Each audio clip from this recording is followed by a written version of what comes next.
Hello, good evening. Welcome everyone tonight to day 4 of our 21-day journey together. If my math serves me correct, that's nearly 20% of the way there. So keep there, keep coming along to these meetings, and we'll get you to the end. So my name is Mitesh. You may remember me from day 1 of the meditation course. I'm a father of 2. I come from the famous city of Cambridge, and I own a private practice. I got my Kundalini awakened in the mid-1990s when I was a teenager, and really I haven't looked back since. So for those of you who are new tonight and you would like a review of what we covered in the last 3 days, you can watch the recordings on the website. We'll also show you where to find these later. Or at the end of today's program, raise your hands and we'll send you a specific breakout room if it is your first time. There, someone will go through the guided meditation and give you your self-realization. For those of you who have been following our course, we will definitely have an interactive breakout room session at the end where we can delve deeper into the topics that we're discussing tonight. So yesterday, we beautifully learned about the 3 subtle energy channels that we have. We reviewed how to raise our Kundalini energy and how to give ourselves a protection or abundance. We gave you some simple instructions on how to meditate at home on your own. And today, we're going to be clearing the left and the right channels. We'll be providing you 2 guided meditations, teaching you the techniques of how to balance your left, your right, and be in the central channel. You're very lucky today. We have a very talented musician who will be giving us a live performance to enhance our meditative state. And at the end, we'll have a live question and answer session where if you've got any niggling questions or any really fundamental questions that you really want to get answered, then we're happy to answer those questions for you. So just to remind you that the session is about an hour long. You're welcome to stay longer for that, for the question and answer, and also for the breakout rooms. Remember, Sahaja Yoga is completely free. We don't charge any money for this. And all of our sessions are recorded so that you can have a look at it in your own time later on and recap on some of the techniques and the information that we've shared. So without further ado, I'd like to introduce our presenters for tonight. We've got Anna, we've got Sander, and we've got the ever effervescent Roz in the background as well. Hi, welcome to all of you. Could you please introduce yourselves? I'll start with Anna. Hi everyone, my name is Anna and I'm a science teacher from London. I've been practicing meditation since I was a child, and I often find that meditation is very useful for me in my daily life. So yeah. I'm Sander. I'm originally from Belgium, but currently living in Amsterdam. Working here as a musician, as a music teacher. I also play a little bit of Indian classical music as well. And I've been meditating for at least 10 years, like solidly, I would say. So yeah, happy to play a little bit for you today. Also contribute with any questions you might have. So happy to meet you. Good evening, everyone. I'm Rosalind, and I'm joining you tonight from the northwest of England. I started Sahaja, I found Sahaja Yoga meditation back in the 80s, and the feeling I had when I first found it was that I'd come home. And I think that that was my spirit, feeling that it had found a home. So I hope I can share some of the knowledge with you. That's brilliant. Thank you. Thank you so much for joining us today from, it seems, all over. We'll begin with Anna. Yes. So, hi, everyone. I'm going to be talking about the left and the right channel today in a bit more detail. You will have had a bit of an introduction already yesterday, talking about the 3 channels.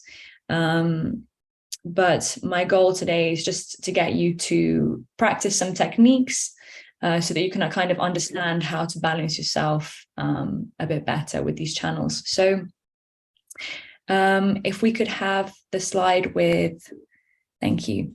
So in front of you, you can see the subtle system, and we've got our right channel, which is the yellow channel on the right-hand side in our subtle system. And you can see it crosses over at the forehead. And we've also got the left channel, which goes up our left side and crosses over again at the forehead. And if you've heard, you know, the right side of the brain controls the left side of the body, and kind of vice versa. And this is kind of what our subtle system looks like. And if we look at the left channel has a lot of characteristics within us. And it looks after all our feelings, all our desires and emotions, but it's also very much associated with the past. So thoughts of the past, any feelings we might have about the past, when we tend to dwell on the past, you know, what's happened to us, maybe what somebody said to us, and it kind of keeps us from being in the present moment. And in the same way, we also have our right channel, and that is associated with the future and all our physical and mental activities, but it also looks after our attention. And so in our daily lives, you know, when we're running around, for example, for me, when I'm at school, when I'm teaching, I can very easily be pulled into the right channel. And then at the end of the day, when I'm very tired, I can come home and I can maybe feel tired and emotional and all of these kinds of things. So you can't, kind of, it's like a pendulum. You can find yourself swinging from the left to the right. And with Sahaja Yoga meditation and the awakening of your Kundalini, you are brought into the present moment. And this present moment is where we're able to feel this balance, but also where we have our spiritual growth. Now, the right and the left channel also have some positive characteristics as well. You know, the right channel is very much associated with dynamism, so that what gets us up in the morning and, you know, gets us going. And again, you know, when we experience joy, that's very much to do with the left channel. And so when we are balanced and when we are in meditation, we are in the center channel, and our Kundalini, as it rises through the center channel, it actually crosses this point. So if you think about it, all the emotions, all our thoughts over mental activity, it's all very much placed over here in our brains, in our heads. The things we tell ourselves, the thoughts that we feed ourselves. And so through meditation, when the Kundalini passes this point and it pierces through the top of our head, we're actually able to feel this yoga, or this union with, I guess, everything around us, but also this kind of balanced feeling. And yeah, we reach a state of thoughtlessness. So we're not thinking about the past, we're not thinking about the future, but we're just enjoying where we are in the present moment. So when you're meditating at home, there are a couple of techniques that you can do. And we're actually going to start with our meditation.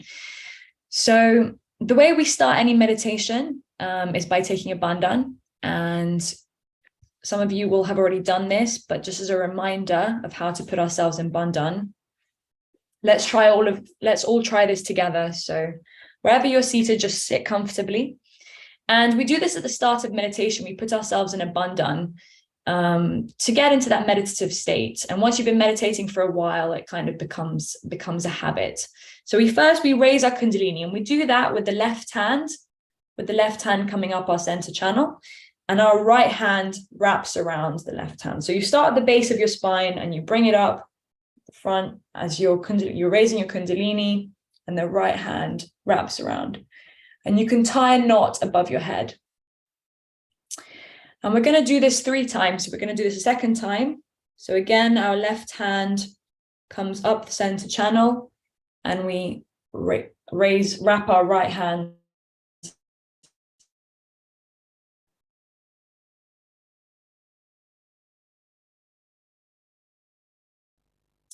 and then we do this one more time, just raising our Kundalini with our left hand, our right hand wrapping around,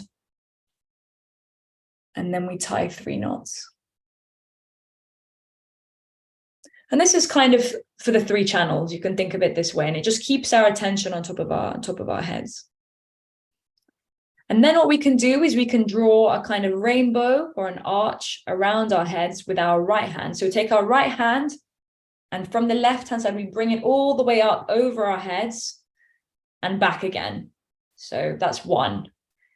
And then we bring it again to the right hand side, back to the left. That's 2. And again, we can do this one more time, 3. And we're going to do this a total of 7 times. So 4, 5, 6, and 7. Okay, so we recommend you do this before your meditation and after, and that just really gets us into meditation and also out of meditation. And I like to think of this arch as kind of like a protection. So you can now just make sure that you're sitting comfortably. If you're able to, take your shoes off and just sit somewhere quietly. And we're going to start the meditation. So if you would like to, you can keep both your hands open on your lap with your palms facing upwards. You can close your eyes, and I'm going to guide us through the meditation and show you some of these the techniques that we use for balancing our left and our right channel.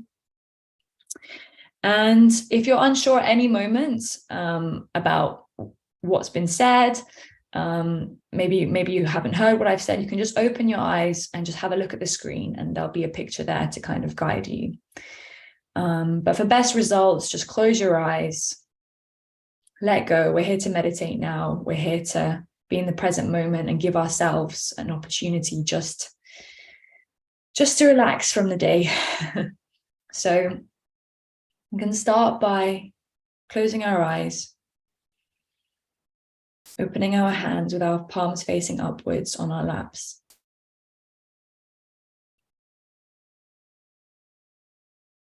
And we can take a deep breath in. Hold it for a second. And then exhale.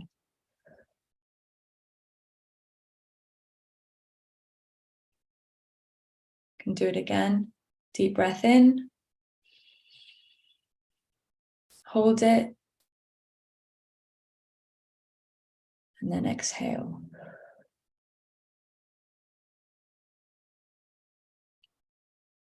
And just one more time. Inhale. Hold. And then exhale.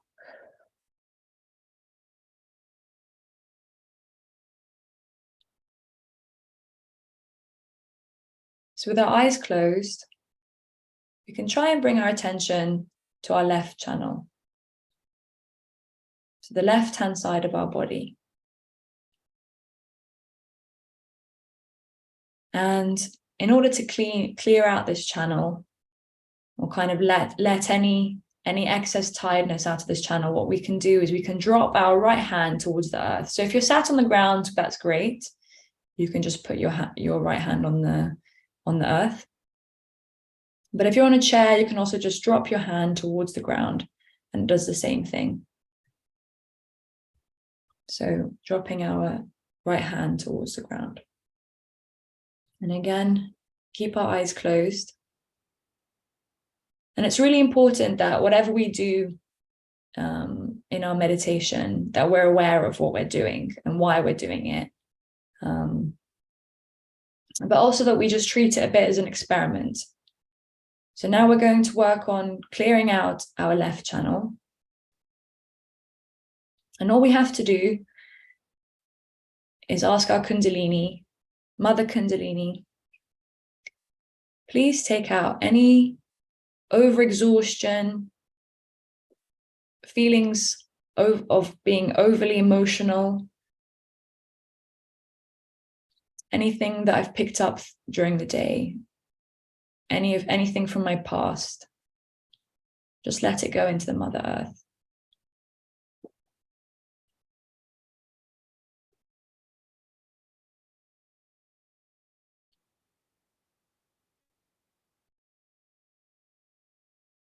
And see if you can feel either all that heat just leaving your right hand, or maybe your left hand is getting a bit cooler as a result.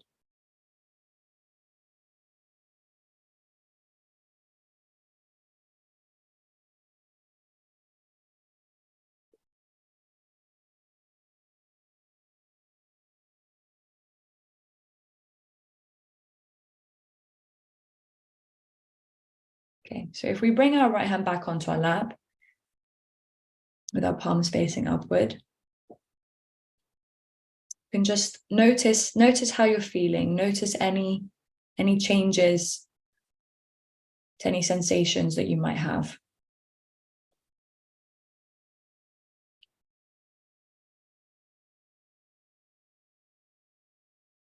And now we're going to do the right channel.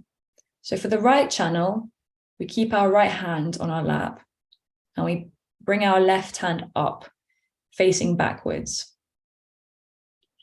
And I like to think of this as kind of like a chimney. So any heat, any over mental activity, maybe you've been running around, any physical heat, anything at all, any thoughts of the future can just come out of this chimney.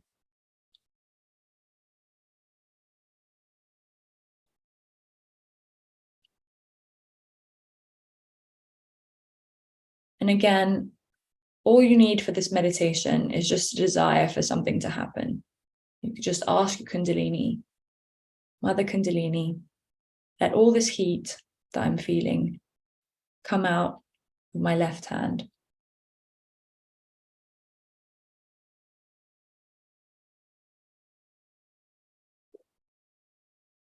And at the same time, we're just trying to notice any sensations we might have on our right hand.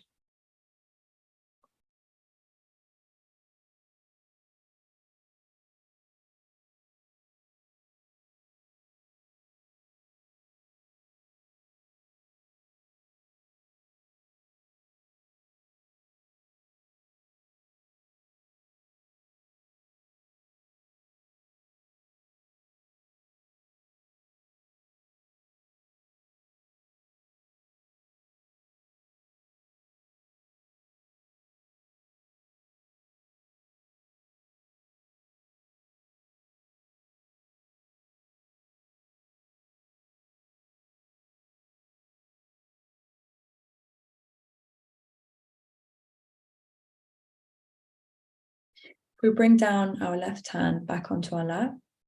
Again, we can just notice any sensations we might be having on our hands.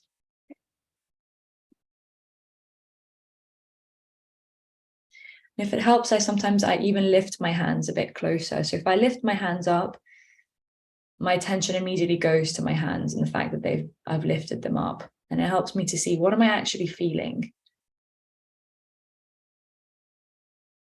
What am I feeling on my fingertips?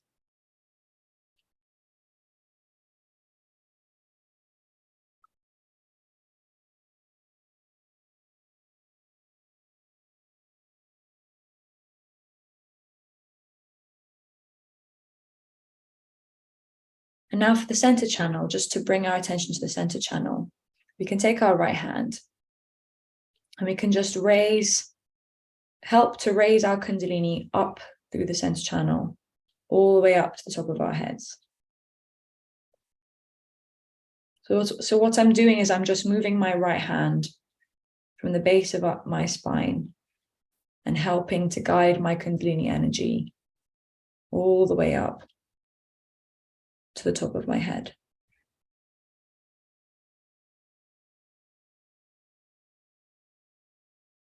And if you just lift just a little bit your right hand above your head and just let your attention follow your hand.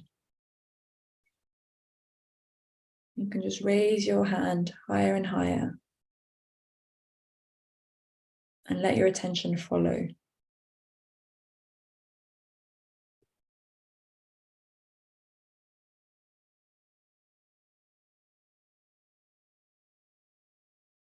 Okay, so see what you can feel on top of your head now.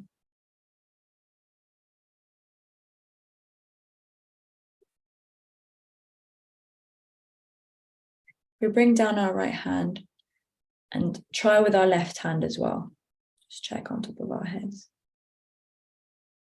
And again, you can just press down gently if that helps on top of your head. And then slowly, slowly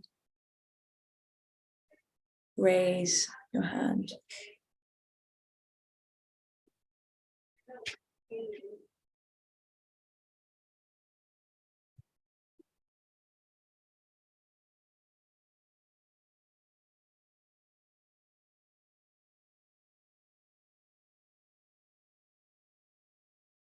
Okay.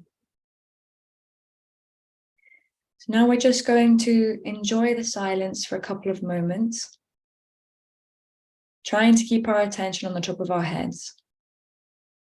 And we're going to listen to some music, which we can just listen to help us enjoy our meditation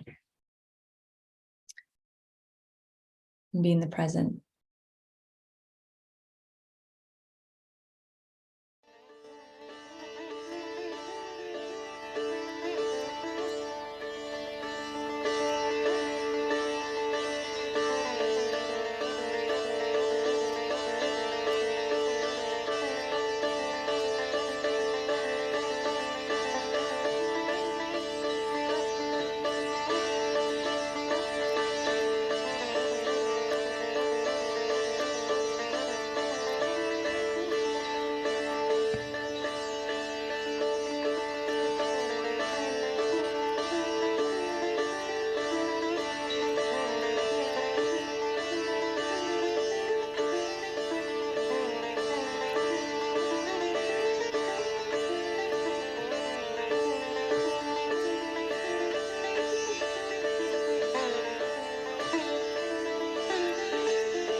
All right, so now that we've enjoyed some meditation and some quiet, we can again check on top of our heads and see what we can feel. We can do this with our right hand.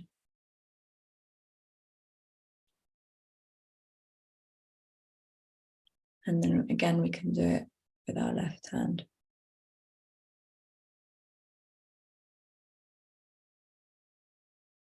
And just by checking our vibrations, checking what we're feeling on our hands and on top of our heads, we can actually see, we can actually feel for ourselves if we've made any progress in our meditation, if we feel any differently from the beginning to the end. And let's just, as we go through all the meditations in the next couple of days, we just keep noticing what's happening on the inside, what's happening on our hands, what's happening on top of our heads. So we can just stay in this meditative state, but we're going to play a short excerpt of a talk by Shri Mataji Nirmala Devi, who is the founder of Sahaja Yoga. And she's the one who kind of developed these techniques for clearing out and for the meditation. And she'll explain actually in the talk some of the changes that take place when you meditate. So while we listen to her talk, we can just, again, keep our hands open with our palms facing upwards on our lap and just kind of, watch it. This spirit, when it manifests, it also gives you a state which we call as collective consciousness. It's the state by which you become, again I say become, it's actualization, it is not just talking. You become conscious collectively, means you become conscious of another person's centers on your fingertips. You also become self-aware. You know about yourself, what centers are catching, where are we going. Like a person who becomes mentally upset, he doesn't know. Till he becomes mad, goes to lunatic asylum and dies, he does not know. But in Sahaja Yoga, immediately you can find out that there's something going wrong with your mental side. If a person gets into cancer, he might get into the state of galloping cancer, about to die, then he may discover that he has got cancer. But in Sahaja Yoga, if there's a little imbalance, immediately it shows on your fingertips. And if you know how to do it, how to correct it, then every problem is solved. So as I told you yesterday, yoga has double meaning. Yoga means union with the divine. That's one. And the second one is the expertise, the deftness, what we call in Sanskrit kaushala. You must have the deftness, how to handle this all-pervading power that is flowing through us, how to understand ourselves, how to understand others. That's an important part of Sahaja Yoga. First of all, a little light is enlightened. You get the experience of the spirit to begin with. It's an actualization. But then you must make it grow.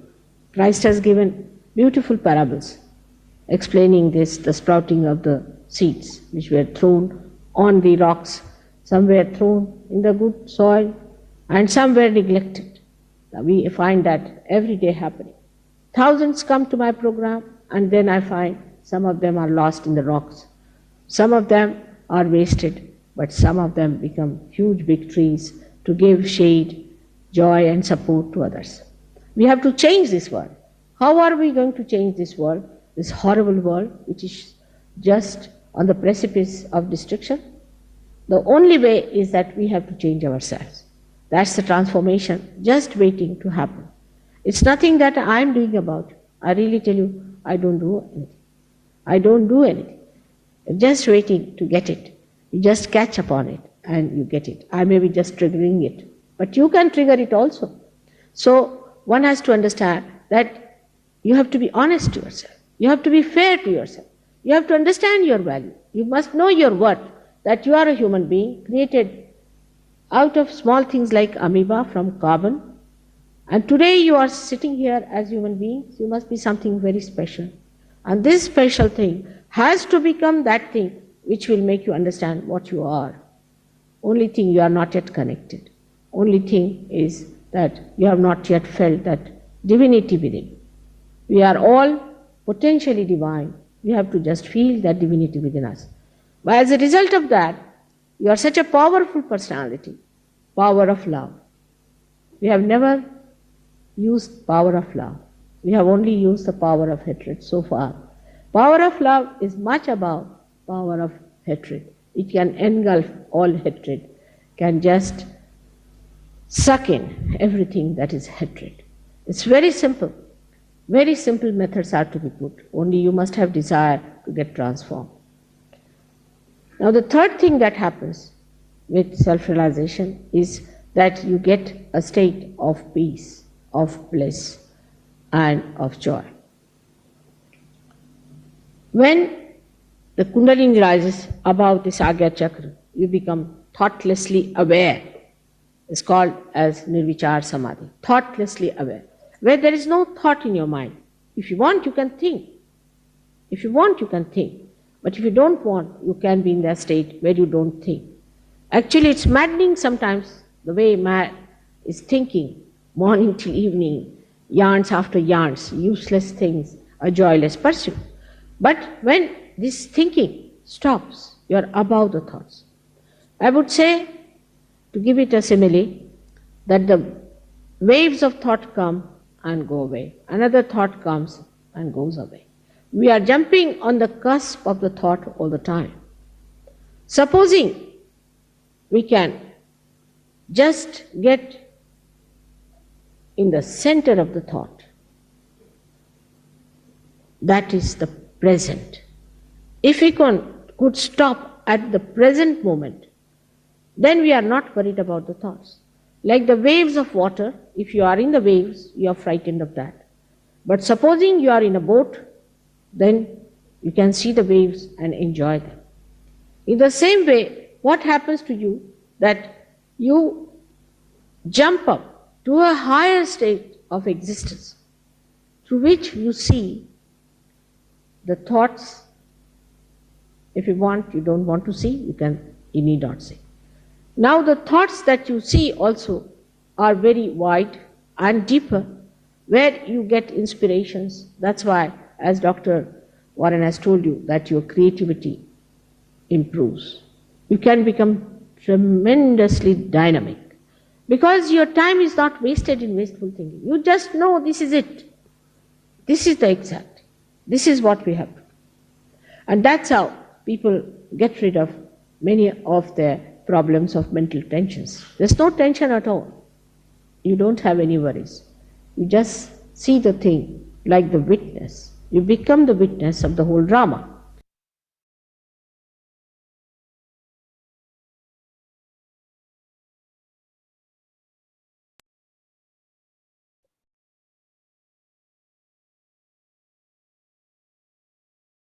All right, so now that we've heard from Shri Mataji, I will pass us on to Sunda, who will play some Indian classical music for us to continue enjoying our meditation.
You can slowly open your eyes again.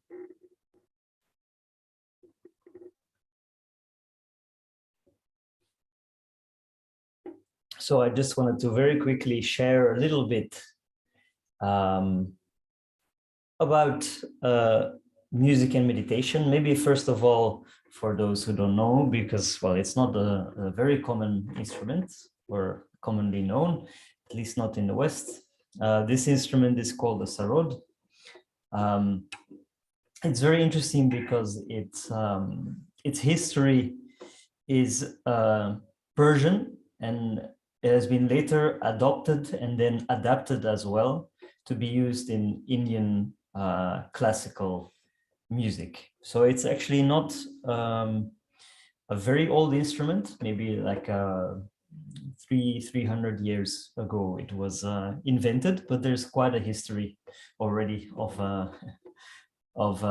music. Well, it's been used in Indian classical music, which has a history of thousands of years by now. I also just quickly wanted to mention a little bit about the effect of meditation, of music on meditation, and why we use music for meditation. Because as you for sure have felt in your daily life, music has a very profound effect on us. That's why it's all around. Every culture, every society, we all have music for different purposes. Because music has a way of really impacting us that can be emotionally or mentally, and also energetically as well. And as you might realize, there's music that tends to excite you. And so in Sahaj terms, that would be to kind of bring you into the right side, into this right channel. And so, you know, if you have music that is very high speed, very loud, that tends to hype you up, let's say, that is kind of music that is intended for that purpose. And that might be helpful if you are in a state where you feel a little bit lethargic. That might kind of compensate for that and bring you there or take you out of it. Then there's music, of course, that's very emotional, you know, breakup music, for example, all kinds of love music that is there to really stir some kind of emotional response in us, and that serves that purpose. Now, the music that I was playing today is Indian classical music, and it has a little bit of a different intention, because it is not really meant to stir either this high energy excitement, neither to make us feel emotional in a way, but it is really there to set an atmosphere and to enable an atmosphere that can soothe you down, bring you essentially into the central channel, where we are neither getting very excited, neither getting emotional or even, you know, moody, but it is intended to bring you in the present moment in a very, very balanced way. And that's why we tend to use this type of music for meditation, because that's the exact same purpose that we have with meditation, to bring us into this state of the present moment in the central channel. All right, so just quickly wanted to share that.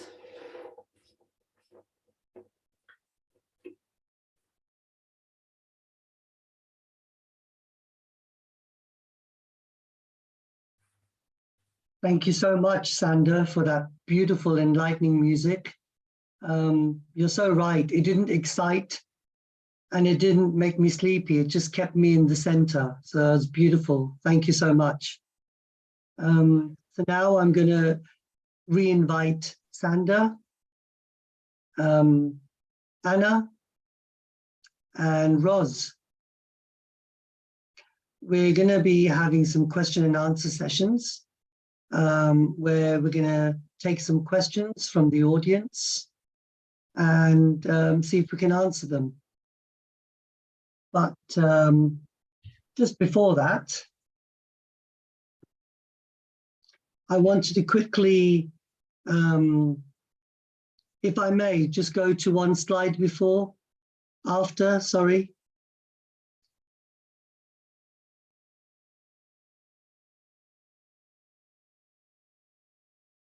Because after the question and answer, we're going to go into the breakout rooms. So I just wanted to quickly summarize what we're going to be doing tomorrow. So tomorrow we're going to discuss in detail the innate qualities of the subtle system, the subtle energy centers called chakras within us. And we'll learn how to imbibe these qualities in our daily lives through the practice of Sahaja Yoga. So tomorrow it will be about inner transformation through meditation. And also, in a couple of days' time, we're going to be going through an active, a live foot soak session. This is a very important treatment that we do in Sahaj for helping us to clear. It can clear the left channel and also the right channel. And as the photo demonstrates, or the slide demonstrates, it's a very easy and a simple setup. It requires a normal washing up bowl or a foot soak bowl, specifically dedicated for that purpose, not to be intermixed with your washing up bowl. Then some salt, which you pour into a handful into the bowl. A clear beaker of water, which you then rinse your feet with afterwards, and a towel just to dry your feet off with at the end. A very simple technique, just for 5-10 minutes as a part of your meditation. But we'll be doing this together on Thursday. So it's just something for you to be aware of. And if you haven't bought one, buy a foot soak bowl. I also want to take this opportunity to remind you to bookmark the link that we have above. This link will take you into the Zoom meditation sessions that we have, but also will give you information on the handouts, the information that we shared so far in the form of handouts and leaflets in the resources section. You'll also be able to see past recordings of these Zoom sessions, and even on Zoom, or even on YouTube. It will remind you that our meetings are 7:45 every day, and we try to be as prompt with that as we can. And also for you to join the beginners WhatsApp group. It's amazing to be part of that community where we're all very like-minded and we can motivate and help each other come up. So these links will be shared on the Zoom. If you just click on the more, the 3 dots, you'll see these links come up. It's really important that you do download them, because once we finish Zoom, these links won't be available to you. So I just wanted to remind you of those things. And remember, after the question and answer, apart from those that are completely new, who are coming here for the first time, they will be led into a self-realization breakout room with Rosalind, and all the others who have been coming here will be allocated into a specific breakout room where you can delve deeper into the topics of the 3 channels. So let's have a look and see if there's any questions that have come up.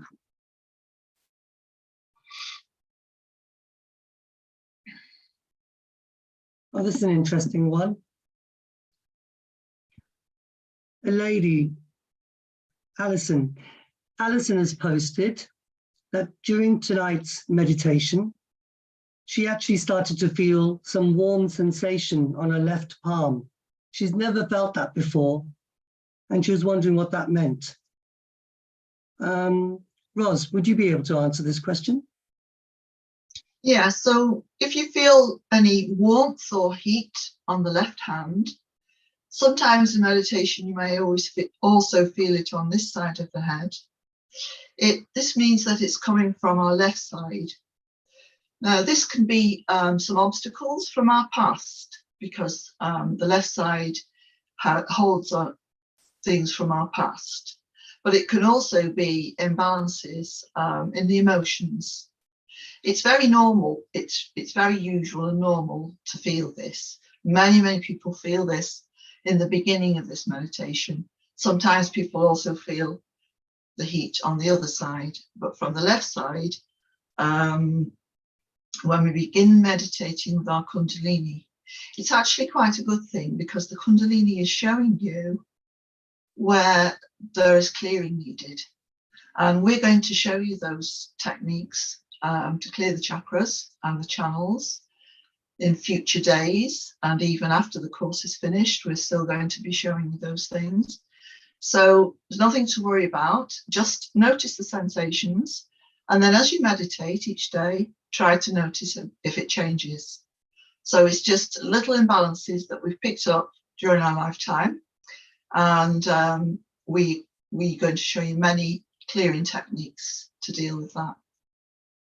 That's brilliant. Thank you, Ros.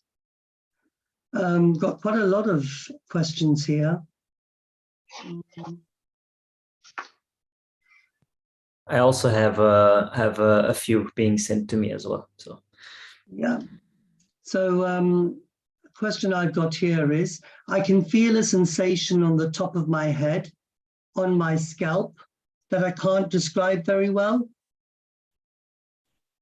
In a few words, I can say that I feel that there is a fontanelle, which doesn't usually happen. Can you please explain? Is this Kundalini awakening? Maybe you can answer this, Sandra. I think it is. Yes, so I mean it's different for everyone. Everyone feels something else, but there are some common things people feel, which are things in the hands, certain sensations. Some people feel maybe the first time also some kind of energy rising, or some sensations on the top of the head. And these are all signs that the Kundalini is actually moving. And if it is something that is slightly uncomfortable, or there's some heat involved or some tension, then it means that the Kundalini is rising, but it has some obstacles going through the whole subtle system. It's kind of like, you know, draining the system, which it hasn't done for probably a whole lifetime worth of muck that has developed there. So you can imagine that it needs a moment to, or needs some practice, some repetition. You need to meditate more often for this Kundalini to start to flow more freely. But yeah, if you start feeling these kind of sensations, it's definitely a sign that the Kundalini is rising. Beautifully answered, Sander. Another question is there any food restrictions that we have to follow? Maybe I can pass this one to Anna. That's a good question. I wouldn't say there are any particular food restrictions, but I know that for your left channel and your right channel, you know, sometimes when we're eating too much sugar, it actually, you know, it does push us a little bit more into the right. If we're drinking lots of caffeine, that kind of thing, it does push us a bit more into the right. And so often you just have to see how you're feeling inside. If you do feel like maybe, you know, you're thinking too much and you are feeling quite anxious, then maybe it is worth, you know, cutting out some caffeine just so you can feel a bit more present. I know things like yogurt are quite cooling for the body, so that could also be something to kind of cool down the right side. But certainly, like, there's not any specific diet as such. I don't know if anybody else wants to add anything to my answer.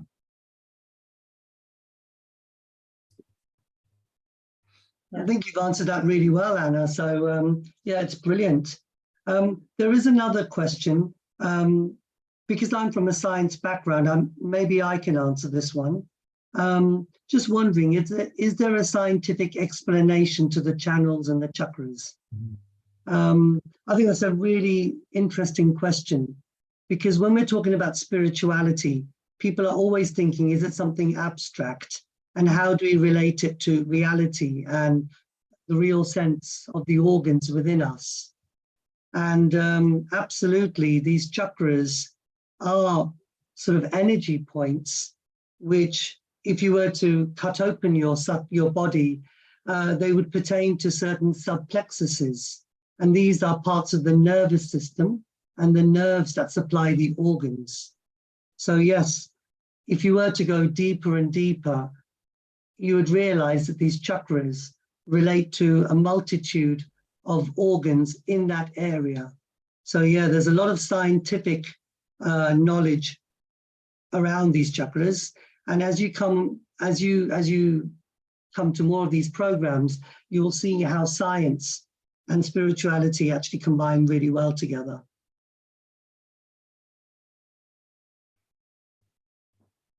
There's a few like nice questions here as well, actually, that might be useful to address. One of them is a question whether it is okay to meditate with your eyes open.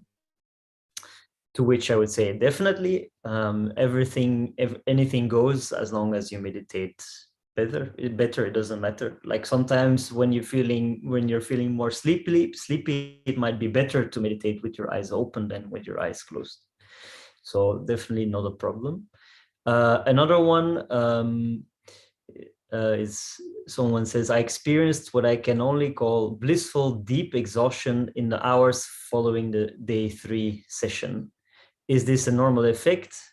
I then slept deeply and long all night and felt a certain increased clarity today. I don't know if someone wants to address that. Maybe Rosalind.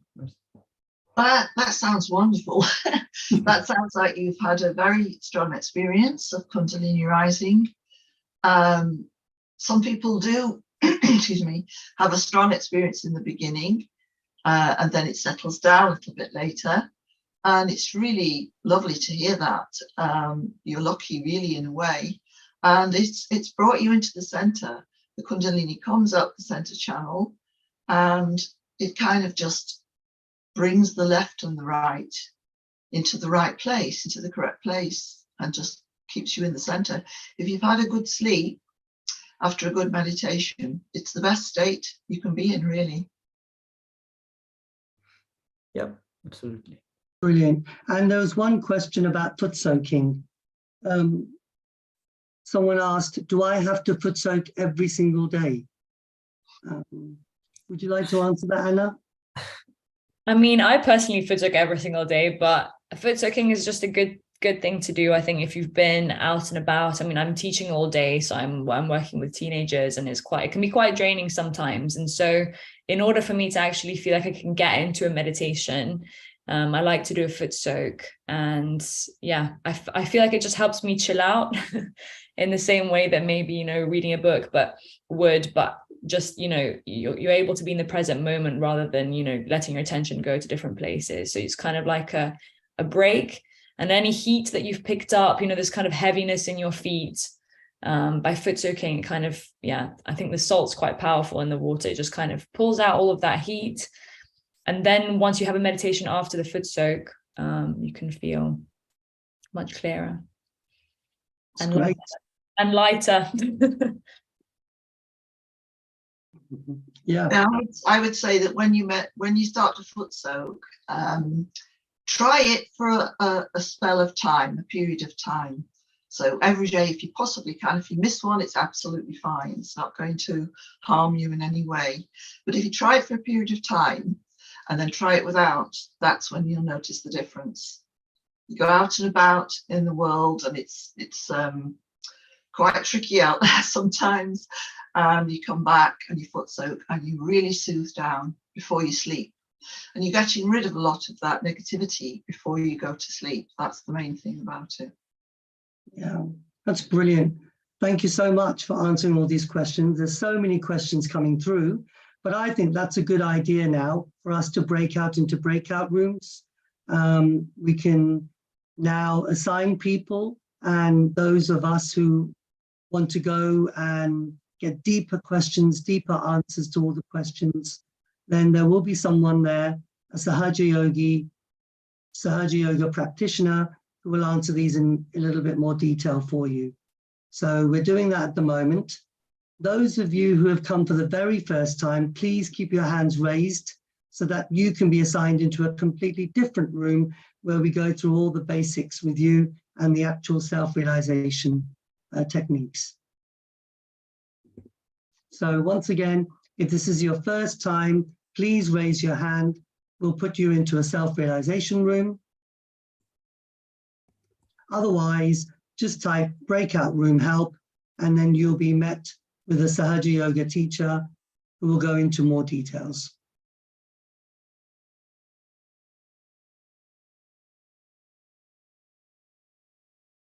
And for those of you who don't want to join a breakout room, for those of you who are completely contented with the program and the music and the elevated feelings that you have, well, you can carry on staying on here. We'll put some light background music on, and you can meditate to the music and enjoy that.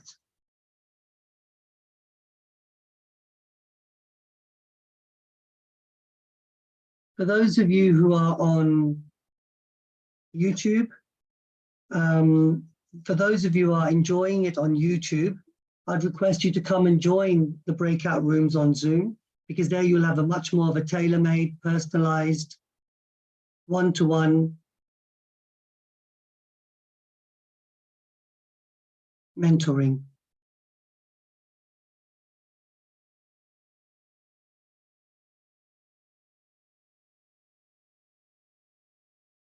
So if you do get a request to join a breakout room, please try to go and enjoy it. I can see two people have raised their hands.